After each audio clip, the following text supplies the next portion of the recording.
النجاح مش حظ. النجاح شغل وتعب وصبر. السلام عليكم. أنا سيف إبراهيم، ودي قناة فكرها صح. في البودكاست ده بنتكلم ببساطة عن اللي عايشينه، وعن اللي جوانا، وعن الحاجات اللي أوقات بنخاف نقولها حتى لنفسنا. النهاردة جاي أكلمك عن كلمة الكل بيجري وراها، وهي النجاح.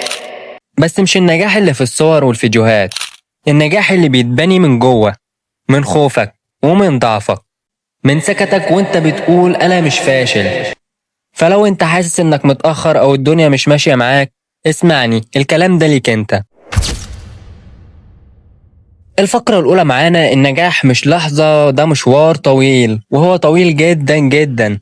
النجاح مش بيجي فجأة، ولا بيجي وانت قاعد مستنيه. النجاح محتاج وقت، ومحتاج تعب، ومحتاج انك تقاوم كل إحساس بيشدك لتحت. أنا عارف انك ممكن تكون تعبت، وحاسس انك بتتحرك ومفيش نتيجة، بتدي وما بتاخدش. بس اسمعني، مفيش حاجة بتضيع. كل خطوة مشيتها وكل محاولة هي جزء من الحكاية. الفقرة التانية: ما تقارنش نفسك بحد. واحدة من أكبر غلطاتنا إننا نقارن نفسنا بغيرنا. فلان سبقني، فلانة وصلت، أنا لسه في مكاني. بس أنت ما تعرفش هما بدأوا منين، ومروا بإيه، وتعبوا قد إيه. وفي الآخر هو مش سباق.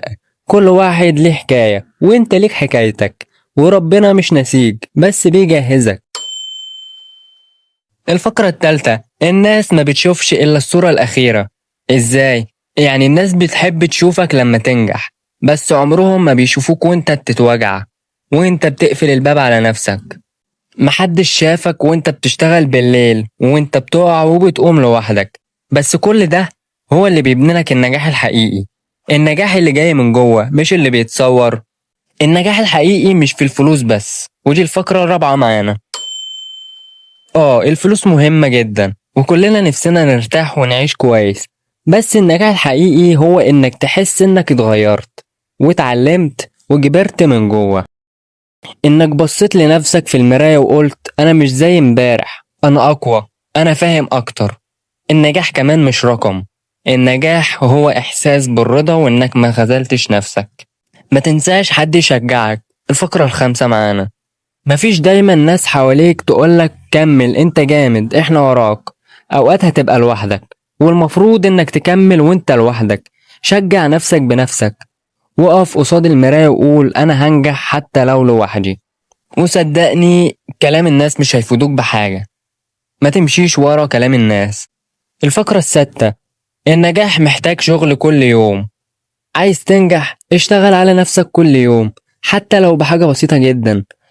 اقرأ صفحة، اتعلم مهارة، خليك أحسن من امبارح. مفيش حاجة بتيجي بالساهل، واللي بيستعجل النجاح بيقع بسرعة، لكن اللي بيمشي على مهله بيوصل وبيثبت.